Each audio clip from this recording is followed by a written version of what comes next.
I'm Elise Budd. I am a master's student in the Department of Civil and Environmental Engineering at UH. The title for my talk is From the Wastewater Up, and we'll be looking at how climate change affects groundwater and consequently how groundwater affects wastewater management and sewer pipes. So my outline for today is first talking about vulnerability. So what does it mean when we say a system or something is vulnerable? Next is a brief introduction to climate change and different climate exposures and how we consider groundwater within that. The next is wastewater system types. So that's an introduction to different systems that are used to collect and treat wastewater. And then next would be groundwater infiltration. So how does groundwater enter into the wastewater systems? And we'll end with a scenario-based example for downtown Honolulu. So here's the framework for vulnerability, and there's a little formula for it. It's a function of climate exposure, which means what is the specific event that you're looking at? Are you looking at precipitation? Are you looking at temperature? What's the magnitude of that? So just describing whatever the climate exposure is. Next is sensitivity. So what is the system and how will it respond to the climate exposure? So here we're looking at sewer pipes and we're looking at groundwater. So we can consider them, because they're below the surface, that they'll be sensitive. They might not be so sensitive to exposure such as wind. So how will the system respond? And then lastly is adaptive capacity, which means what can we do? What resources do we have? What technology can we implement to deal with these new realities for climate exposure? So here we're looking at the climate exposure of sea level rise and groundwater inundation. And the sensitivity is how will groundwater enter into our system and how will that impact the collection. So just briefly, when we think of climate change, we think of a lot of different exposures. For example, rising temperatures, surface temperatures, rising temperatures of the ocean. We think of storm surge, so waves that are associated with a certain event, a hurricane, a storm, and then causing seawater to flood the surface. We're looking at different patterns of rainfall. So overall, decreased rainfall, but more large events. For drought, so if we have periods of time where there's no rain, we're looking at decreased rainfall. What do the droughts look like? Sea level rise, which has different considerations associated with it. For example, marine inundation. So that's ocean water, seawater riding up and flooding the surface. Erosion, so loss of land, soil transport at the coast.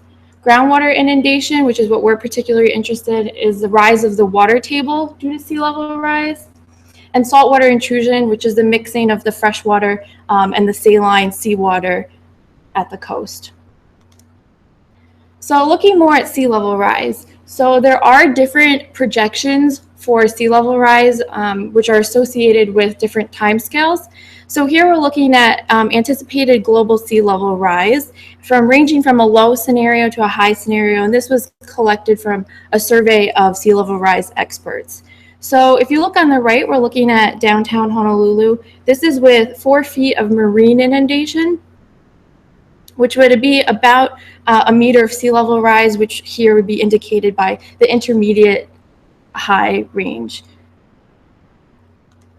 So that's marine inundation. Now looking at groundwater inundation. So we talked about sea level rise. So means sea level rising and causing 2 types of inundation scenarios. So marine being the seawater rise on the coast, but then also the forcing of the water table up. And when it breaks through the surface, you have the examples of groundwater inundation. So here the blue is the current and then the red is the future. So this is of particular interest for wastewater infrastructure because our pipes are buried below the surface. And so we're looking at when will the pipes be submerged by elevated water tables. So looking at centralized and decentralized systems, there's 2 main types of wastewater systems. One on the left is the centralized system. It's a pipe network. And then on the right is what's on-site systems, decentralized. So, and then subsets of that would be cesspools, which is just a simple drainage system. It's very common in Hawaii, but there is a ban. So moving forward, it'll all be installations of septic tanks, which has advanced treatment. But here we're looking at sewer pipes for the centralized system. We're looking at sanitary sewers, which means that these pipes just have ideally wastewater in it, and then a separate system to collect storm runoff in the separate pipe systems. So how can groundwater enter the system? There are points indicated on the pipes on the left for the centralized, looking at root intrusion causing cracks, looking at faulty joints, defects, and any kind of irregularity in the system. So the phenomenon of water that's not wastewater entering the system is called inflow and infiltration. And from that, there's two types. There's groundwater infiltration, there's rainfall. So when we're thinking of sea level rise causing water tables to rise, that's the groundwater infiltration. So that's occurring below the surface and entering through wherever a defect is. But rainfall is also a possibility to consider, which would more so be a surface process. Looking at why do we care about inflow and infiltration, this is a framework developed by the EPA for successful management and operation of wastewater utilities. And there's 4 different components to it, looking at operation, so the successful completion and meeting treatment goals and different design standards. Looking at maintenance, so any kind of inspections or repairs, just with regular upgrades and maintenance for the system. Next, we have management, which is the organizational structure, the documentation associated with running the system. But particularly for groundwater infiltration, we're concerned about capacity. So these 2 images, you can see groundwater entering in through defects and adding to the total volume, the total amount of water in the pipe. So ideally, we would just have wastewater, but this is adding more water to the system, which would have to be treated. The challenges for inflow and infiltration, as discussed, excess flows into pipes, so more water that isn't wastewater. So that can be fresh water. We briefly mentioned saltwater intrusion, so it could be saline water entering, and also this water could bring within it soil particles. This is an additional expense because the treatment plant which receives this water, it's not just treating our wastewater that we generate, it would be also treating these fresh sources of water. And if capacity is exceeded, we have a sanitary sewer overflow. And this is different from a brown water day, which would be storm runoff entering into the body of water. But this is a sanitary sewer overflow, which means the wastewater would be released into the environment, which is a problem for ecosystems and public health. And lastly, we're concerned about adaptation. What changes, where do we need to invest to rehabilitate the systems to prevent groundwater infiltration? So what influences the flow, the amount of water, groundwater that enters into a sewer pipe?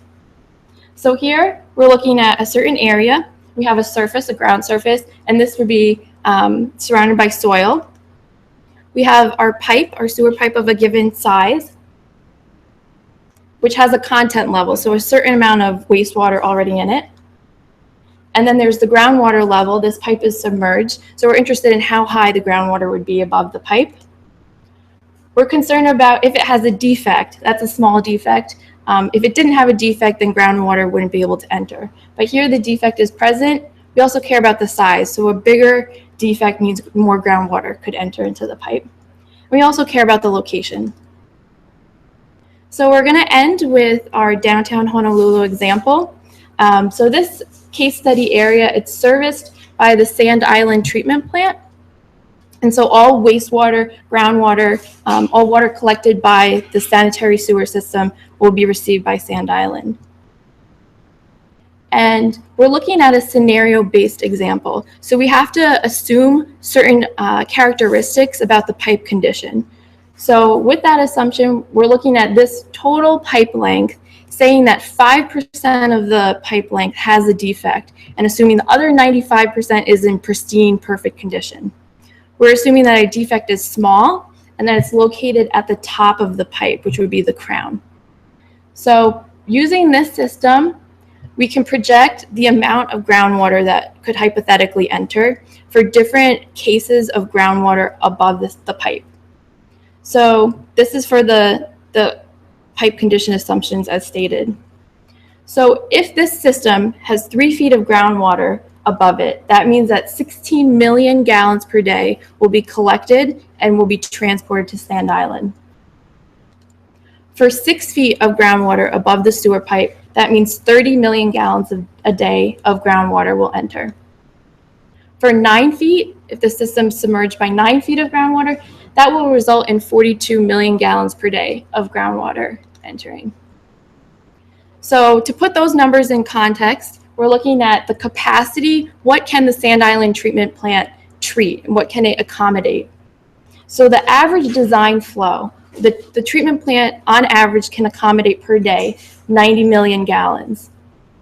The processed average, though, for the year 2014 was less than that, so it was operating below 90 at about 62 million gallons.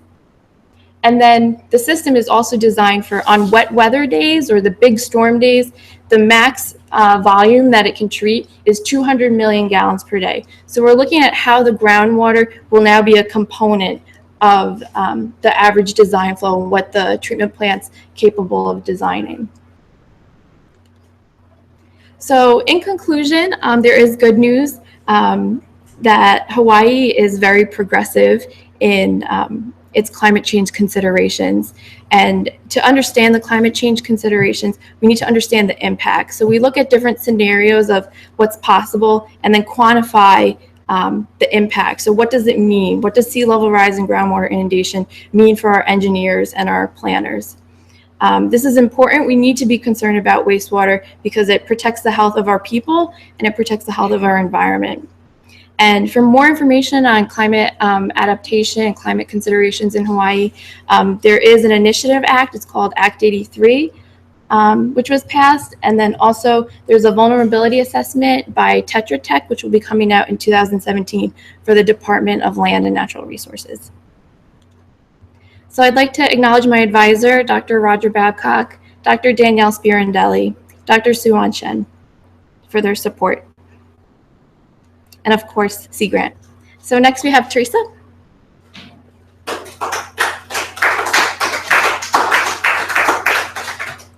Aloha, my name is Theresa Dean. I'm with the Urban and Regional Planning Department here at the University of Hawaii. And today I'm going to be talking about planning for sea level rise. And specifically, we're going to be looking at on-site wastewater systems and how sea level rise could possibly impact those systems. So, as everyone here knows, coastal communities are very dynamic and desirable places to live. According to the 2010 census, about 123 million people live in counties close to the shoreline. This is, the population is expected to increase by 8% by 2020. So, climate change, and particularly climate change associated with sea level rise, will impact a large number of people in the United States. And communities in general are very dynamic places that support social interaction and economic interactions. So when we talk about the impacts climate change will have on our physical infrastructure, it really has broad implications for the social and economic stability of our communities. So, like my colleague Elise had said, you can estimate climate change vulnerability based on exposure, sensitivity, and adaptive capacity.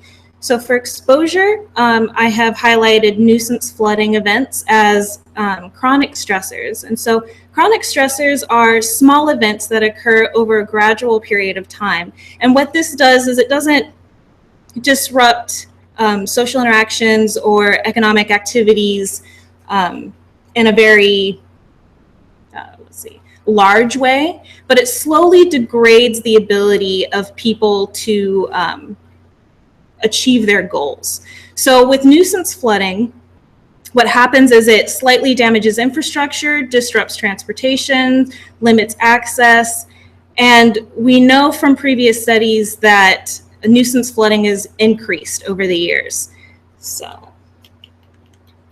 storm surges are an example of acute shocks. So these are the larger events that have broader impacts on the community.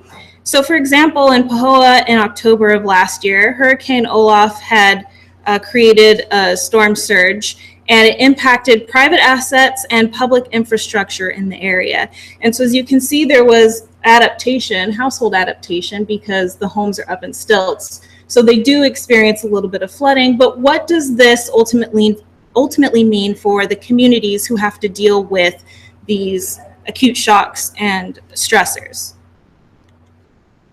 So for vulnerability of on-site wastewater systems, the households, especially in Pahoa and here in Oahu, a lot of homes are serviced by on-site wastewater systems. There are a total of 110,000 on-site systems in the state of Hawaii, and that includes septic tanks, cesspools, and that sort of thing. And when it comes to nuisance flooding or storm surges, this poses risks to the system by buoying tanks, submerging leach fields, or ponding. But another important component to the risk for on-site systems in Hawaii is the fact that 80% of the on-site systems in the state are cesspools. And so, like my colleague had said, cesspools are just a way of disposing wastewater. There's no sort of treatment involved. So when it comes to mixing with floodwaters, there's an increased risk of people and environments being impacted by this effluent. So for planning, we're responsible for the development and land use, protection of environment, and public welfare. So part of our job is supporting communities by addressing wastewater infrastructure. And so what you see here in this first map is Oahu by parcel, which parcels are serviced by sewer systems, which are in green, and which parcels are serviced by on-site systems, which are in brown. And so you can see, particularly in the North Shore of Oahu, the rural communities are almost exclusively serviced by on-site systems. And this is consistent with the land use zonings for Oahu, which show the red are urban areas and then green are rural or agricultural areas. So in order for us to address these issues, we have to take a collective approach. There are roles and limitations for our institutions, our formal institutions like the agencies, the Department of Health and the Office of Planning, and their responsibilities are supposed to manage and regulate the infrastructure itself. But there's also a responsibility from the homeowners to maintain their system, know their system, and upgrade the systems when appropriate. But of course, there are drivers and limitations to that as well. So we've recognized that there's a limitation to siloed approaches or individual approaches to managing these systems. And so we have to take a more collective community engagement approach. So the 2014 Hawaii Climate Change Adaptation Initiative, Act 83, has begun this process. There's the Interagency Climate Adaptation Committee, ICAC, that has been established. The Sea Level Rise Vulnerability and Adaptation Report, which will come out at the end of 2017, and the adaptation plan, which the Office of Planning is supposed to coordinate with other offices and the communities in order to manage these systems. So we are starting to take a more collective, proactive approach to how we're going to manage the systems and the threats that climate change will have on them. The goal of this research is to identify the institutional, economic, and legal barriers to these adaptations. So not only looking at the limits of how the regulatory environment will be able to address this issue, but also looking at how communities are able to adapt and how we're able to support community members, particularly homeowners, so that they can make the proper decisions for their infrastructure. Mahalo.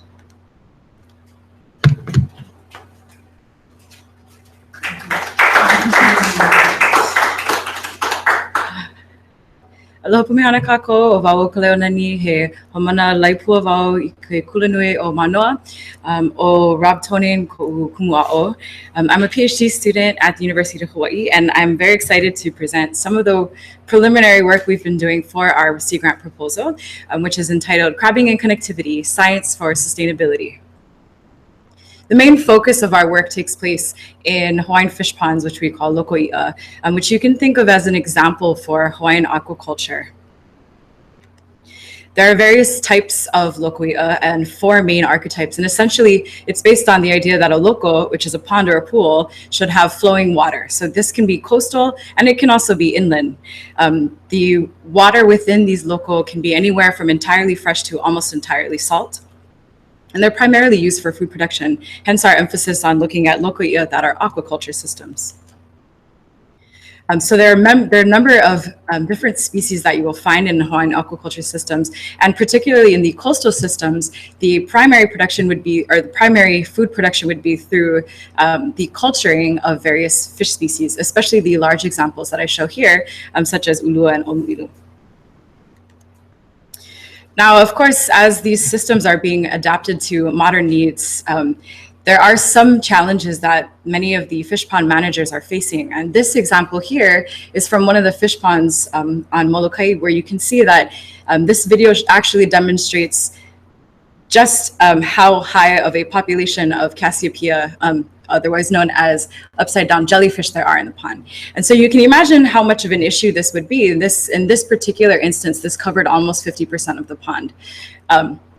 And it could be, the managers suspect that it's related to the fact that there were low winds that particular time of the year, and that they're neighboring with a shrimp pond. So there could be some kinds of nutrient influx as a cause of that. But this can actually harm some of their production outputs because, as you may already know from jellyfish studies, they are fairly dangerous for other fish pond life. So some of the other challenges that the modern fish pond managers have to deal with include things like nutrient enrichment from upland agriculture runoff. There is a certain amount of restocking that needs to take place in order for these systems to maintain populations. And they, of course, require around-the-clock 24-hour care. And some of this work is meant to reconnect with traditional management practices. So primarily for the work that we're focusing in on, we're looking specifically at the local kuapa, which are the fish ponds that are coastal and have their main feature being the local kuapa, which is a seawall. And so there are these gates that allow for the fish pond to breathe. So in other words, the fish pond can take in water from the outside coastal water. So they have a saltwater influx through these makaha, but they also have influx of fresh water through their freshwater makaha. And so you can see through that video that there's actually quite a bit of movement when the tide is high. So here's a close-up example of what the makaha may look like. And again, it's to help the fish pond sort of with the management of fluxing water. But what you'll also notice here is that fish ponds grow not only fish, but other types of organisms such as limu, and in this circle, crabs. And so crabs themselves are also important members of our coastal ecosystems because they provide a number of different services. In these videos here, I have examples for you, a crab eating a shrimp and also devouring the invasive alga Avrambalia. But because we are interested also in people, we are focusing specifically on the edible crabs. And so here are some examples of the common crabs that have been known historically, traditionally, and modernly to be consumed by people. So for our Sea Grant project, we are specifically addressing 2 main questions. The first is, what are the traditional management practices for these target crab species that we've selected, and how can we support these efforts today? And the second question is, are these fish ponds self-seeding or well connected to surrounding coastal waters? So here are our target species. The first is a'ama. You might also know it as a black rock crab. This is a native critter. Our second is kuhonu or kuohonu, also a native crab. And you might be familiar with it in the form of white crab poke, which they sell at Foodland, or at any of your family luau, where it's definitely a member of the dinner table. But unfortunately at Foodland, these are actually imported. And lastly, to contrast with the other 2 natives, we have the invasive Samoan or mud crab, which was brought in the 20s to increase fishery efforts. So as part of the first question, what we're trying to do is collaborate with the Paipaiohea Kolokuiohea to develop a crab monitoring system. And essentially what we'll be doing is characterizing what the Samoan crab population is, specifically Samoan crab because they are so highly marketable and because they can be reliably caught. And then to try to work with Paipai to try to model some sustainable crabbing practices. So I have to present for you today a little bit of the preliminary data from some of our crabbing expeditions. So we went on 3 trips this past summer. We used standardized pots and we used the same bait for all of these trips. And so in total, over our 3 trips, we were able to catch 31 crabs that were live to dead, which is a mean of about 10 crabs per trip and 2 crabs per trap. And that sounds about right for most of the managers because once you get more than 2, they tend to start fighting with each other, and then that's how you can end up with dead crabs instead of live ones. And then overall, we didn't find any gravid females or females with eggs, as you'd see in this picture. And we found that 80% of the crabs we found were actually male. And so to give you an idea of what we can do with our collection data, I have here an image of a crab with sort of a measure on its back. And that's the standardized way that we would measure crab size. So this is what we would call carapace width. And here I have a histogram showing you the data that we collected. So the minimum size, the maximum size, and then our mean size. And it's important to note that our minimum size is actually included in the minimum size for sexual maturity for males. So in other words, our traps were very effective at catching sexually mature crabs. Now, sexually mature doesn't necessarily mean legal size. And so here I've drawn a bar to distinguish of all of these crabs, mature crabs that were caught, the proportion of them that were actually marketable. So 78% of them, which is fairly good, I think. So this, of course, would lead us to ask more questions about this kind of crabbing activity, such as what are the Samoan crab population really like besides just the ones that were caught, besides the mature adults that we found? And how does crabbing compare for other species, such as our other 2 target species? And of course, to lead into our second question for our project, how connected are these populations across Kaneohe Bay and beyond? And so to answer this question, we will use genetics. And essentially the idea that we are trying to address is an idea of what is population connectivity for these organisms. So a very simple definition of connectivity is that it's the exchange of individuals among geographically separated subpopulations. And for the most part, we might consider that, oh, the crabs, because they are so large, could possibly be physically migrating, and that's how we maintain giant populations. For example, these crabs may be found in all of these areas indicated by these circles. However, the most likely explanation could actually be through their larval stages. So crabs, like most marine organisms, do have a period of their life where they spend a good amount of time floating around in the ocean. And it could be through larval dispersal that we might be able to detect some of the connectivity between various populations. So this, however, is only one scale looking at coastal connectivity. So again, addressing the idea of, are the fish ponds self-seeding with neighboring coastal waters? But we can also ask the question, are the fish ponds self-seeding across the islands? And so this would give us an entirely different management scale to consider, which would be, how are these various populations of crab connected from, for example, Oahu to Maui or to Molokai to Kauai? And the reason why we're interested in these questions is because one of the overall purposes of this work is to try to determine what the management units are for these fishery crabs. And in that way, hopefully we can support our place-based management of our marine resources. And so I'd like to acknowledge our community collaborators, Paipaiohea, and of course the Sea Grant Project for funding this work. Thank you.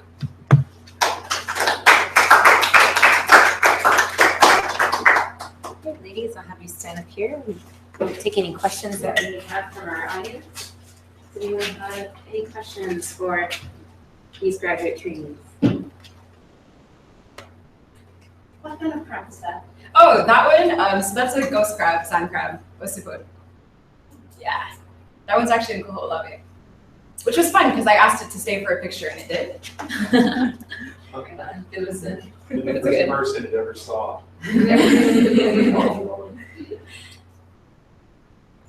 Alicia, I came in late, but the one thing that after you talk, on the pipes that are defective, what percentage of the pipes are defective? Maybe you covered it already. So here we assumed a certain pipe condition to create different scenarios, but we do not have that information for sure. I don't have access to it. Where you would get that is through a sewer evaluation survey. And so they take segments of pipe and they have assessment sheets and they document different defects. They also use what's called CCTV. And so they run a camera through and then can look at different defects and estimate the length. For our purposes, though, to just look at different scenarios, the what if, what's possible, my case, we assumed 5% of the total length had a defect. Would you like to take a guess as what you think the data will show when they have the data about what percentage is defective? I wouldn't feel comfortable taking a guess on that. It's like 2% or 5% or less than 1%? It's very dependent on the age of the pipe, when it was last repaired, and then the particular location. So it can vary. You don't think it would be a big problem? I think it's important to develop scenarios like this to determine where it is a problem. So, and then you can prioritize because you don't want to spend money where you don't have to. So if you can isolate through inspection and determine where the defects are, how big they are, and what % of the length it's affecting, and then say that's where we need to put our attention on, I think that's the best method to go with.